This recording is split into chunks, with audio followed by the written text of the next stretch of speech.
मैंने गोरखपुर में drug mafia और ड्रग लाइसेंस बेचने का जो खेल चल रहा था उसका स्टिंग किया था। ये लोग मुझे पकड़ के जेल भेज पाने में सक्षम नहीं हुए, तो इन्होंने पहले मेरे खिलाफ़ जो कोर्ट मामले बंद कर चुकी है या जिन मामलों में कई बार FIR लग चुकी है, उन सारे मामलों को लेते हुए मेरे खिलाफ़ एक हिस्ट्री शीट खोली कल। जब मैं बाइक से जा रहा था तो मैं 30-35 की स्पीड में था। गुलरिया एसओ ने अपनी जीप में 4 सिपाहियों के साथ बैठे तो उन्होंने अपनी जीप से मेरे बाइक में टक्कर मारी। मैं बुरी तरह गिर गया। वहाँ पे काफ़ी लोग जमा हो गए, पुलिस का विरोध भी हुआ। इनसे वारंट भी मांगा गया, इनके पास वारंट भी नहीं था। जिस मुकदमे में कह रहे थे गिरफ्तारी करनी है, उस मुकदमे का मैं अभियुक्त भी नहीं था, लेकिन इन लोगों ने बस एक पर्चा काट के मेरा नाम जो है इसमें बढ़ा दिया। ये सत्येंद्र कुमार हैं, पत्रकार हैं। गोरखपुर के ढेर सारे विभागों, ड्रग विभाग, पुलिस विभाग, कई सारे विभागों की आंखों की किरकिरी बने हुए हैं। आखिरकार इन्हें भ्रष्टाचारियों ने मिलकर जेल भेज ही दिया।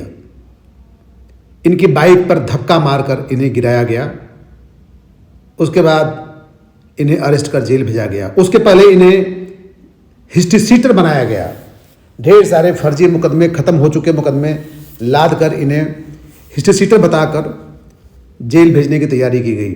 इन्हें जेल भेज भी दिया गया। अब सारे भ्रष्टाचारियों के दिलों को ठंडक पहुंच चुकी होगी, पर सवाल है कि इस समय सारे पत्रकार संगठन कहाँ हैं? दिल्ली लखनऊ के बड़े बड़े पत्रकार नेता कहाँ हैं? कहीं से कोई बयान नहीं आया सत्येंद्र के लिए। सत्येंद्र को धक्के मारकर पुलिस वालों ने गिराया, अरेस्ट किया। उनके सीने में दर्द हुआ तो उन्हें मेडिकल कॉलेज में भर्ती कराया गया।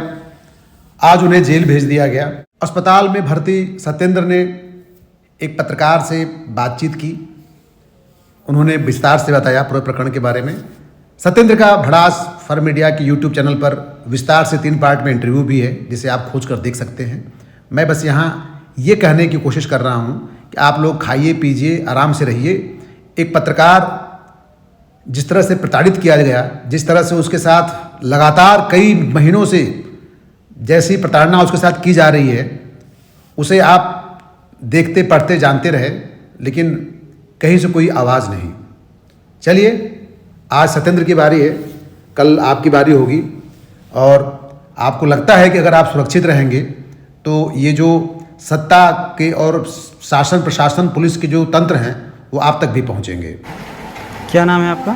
सत्येंद्र नाम है मेरा। कल छात्र संघ चौराहे पे क्या हुआ था आपके साथ?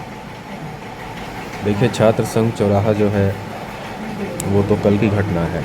आज से करीब 2 महीने पहले मैंने गोरखपुर में ड्रग माफिया और ड्रग लाइसेंस बेचने का जो खेल चल रहा था उसका स्टिंग किया था।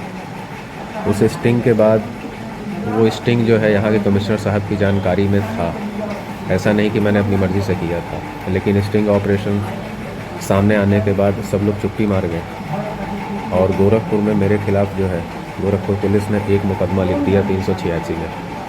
मेरे घर पे दबिश दी जाने लगी ताकि ड्रग माफियाओं को प्रोटेक्ट किया जा सके। मुझे जेल भेजने की कोशिश की जाने लगी। मैं हाई कोर्ट से अरेस्ट स्टे लेके आया, तब भी पुलिस मेरे घर, शाहपुर पुलिस मेरे घर पे दौड़ती रही। रात के 12 बजे दबिश मारती रही। मैंने लोअर कोर्ट में कंटेम्प्ट का एप्लीकेशन मूव किया, जिसके बाद शाहपुर पुलिस को फटकार लगी थी। जब ये लोग मुझे पकड़ के जेल भेज पाने में सक्षम नहीं हुए, तो इन्होंने पहले मेरे खिलाफ़ जो कोर्ट मामले बंद कर चुकी है या जिन मामलों में कई बार FIR लग चुकी है, उन सारे मामलों को लेते हुए मेरे खिलाफ़ एक हिस्ट्री शीट खोली कल, ताकि मुझे बदनाम किया जा सके। और मुझे डिफेम करने के लिए ये हिस्ट्री शीट खोल करके कल ही शाम को जब मैं बाइक से जा रहा था तो मैं 30-35 की स्पीड में था। गुलरिया एसओ ने अपनी जीप में 4 सिपाहियों के साथ बैठे तो उन्होंने अपनी जीप से मेरे बाइक में टक्कर मारी। मैं बुरी तरह गिर गया। वहाँ पे काफ़ी लोग जमा हो गए, पुलिस का विरोध भी हुआ। इनसे वारंट भी मांगा गया, इनके पास वारंट भी नहीं था। जिस मुकदमे में कह रहे थे गिरफ्तारी करनी है, उस मुकदमे का मैं अभियुक्त भी नहीं था, लेकिन इन लोगों ने बस एक पर्चा काट के मेरा नाम जो है इसमें बढ़ा दिया। जिस सत्यम हॉस्पिटल की ये रजिस्ट्रेशन कराने की बात आरोप मुझ पर लगा रहे हैं, उस हॉस्पिटल को पहले 3 बार केवल मैंने ही सील कराया है और मैंने कम से कम उसके खिलाफ 10 बार खबर चलाई है। इस बात का प्रमाण है। यहाँ तक कि उस सत्यम हॉस्पिटल पे 1 महीना पहले जो मुकदमा लिखा गया, उससे भी 1 महीना पहले मैंने शासन में पत्र लिख करके उस हॉस्पिटल को बंद करने की मांग की थी। तो जब मैं खुद ही उस हॉस्पिटल को 3 बार बंद करा चुका हूँ, उसके खिलाफ खबरें चला रहा हूँ, उसके खिलाफ 1.5-2 महीने पहले मैंने शासन को पत्र लिखा उस हॉस्पिटल के खिलाफ, तो उसका रजिस्ट्रेशन मैं क्यों करूँगा? तो इनका मकसद था कि मुझे डिफेम करके किसी भी तरह टॉर्चर करके ये मुझे जेल में डाल सकें, क्योंकि मैंने बराबर जो है पुलिस के में जो लोग भ्रष्ट हैं, सभी नहीं हैं लेकिन जो लोग भ्रष्ट हैं मैंने उनके खिलाफ हमेशा खबरें चलाई हैं। और मैंने मुख्यमंत्री से लेकर के मीडिया सलाहकार तक जो मेरे साथ टॉर्चर हो रहा था, जो मेरे साथ, उसका जिम्मेदार मैंने यहाँ के एसपी सिटी को ठहराया था। मैंने उसके प्रमाण भी दिए थे और आज भी मैं दे सकता हूँ। ये जो कुछ भी मेरे साथ हो रहा है उसका सिर्फ एक जिम्मेदार इस शहर का एसपी सिटी है, और अगर मेरे साथ कुछ भी होता है तो उसकी सारी जिम्मेदारी इन्हीं को जाए। जिस तरह से मुझे ठोकर मार करके जीप से गिराया गया, अगर पुलिस के अंदर हिम्मत है तो छात्र संघ चौराहे पर जो कल हुआ उसकी सीसीटीवी निकाल करके उसको वायरल करें, जो कल छात्र संघ चौराहे पर हुआ था।